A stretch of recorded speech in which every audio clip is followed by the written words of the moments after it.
Droopy eyelids is a very common condition that patients often present with. It's a normal aging process of the face and the eyes, and often involves three parts.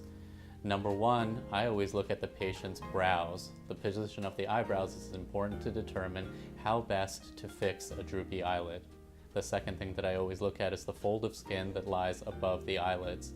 Sometimes when this fold of skin starts to droop so much, it can actually block the vision and cause a decrease in peripheral vision.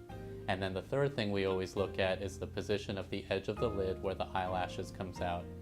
Each of these three parts are important to look at when addressing a droopy eyelid. Surgery to correct one, two, or all three of these parts may be necessary to help a patient not only see better, but also to feel better as well. So when patients have droopy eyelids, often the things that they talk about most is a decrease in peripheral vision. And what that means is some patients have difficulty reading, sometimes patients' eyes actually close when they're reading, and then often patients describe a feeling like there's something over their eyes, kind of like wearing a baseball cap at all times. To correct this problem with surgery often relieves the patients of this condition and helps them to not only see better, but to feel better as well. So when fixing a droopy eyelid, you usually look at the three parts: the position of the eyebrows, the fold of skin above the eyes, and also the edge of the lid when the lashes comes out. And the best way for me to explain this to a patient is to think of a curtain rod. If you have a curtain rod that's sagging, the curtain is going to fall onto the floor. And usually this, if you think about the eyelid, can cause a decrease in peripheral vision. Now, one way to fix it would be to just trim the bottom of the curtain so it stops it from rubbing up against the floor. But really, if a patient's eyebrow is droopy, that needs to be fixed. And actually the sagging rod needs to be fixed and made to be stronger.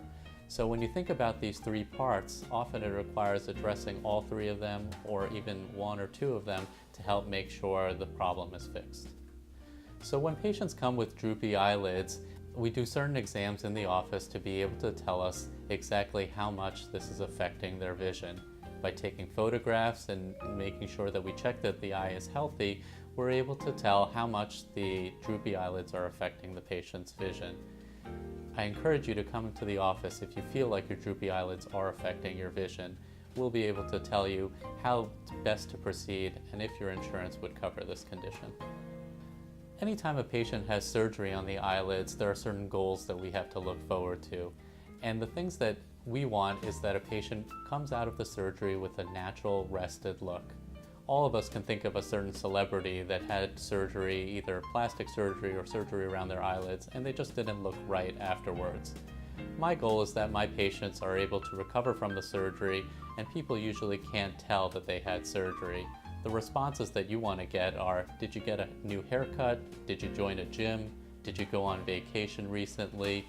We don't want patients to be able to go into a room and everybody to stare at, oh man, look what they had done. We want them just to have a rested look.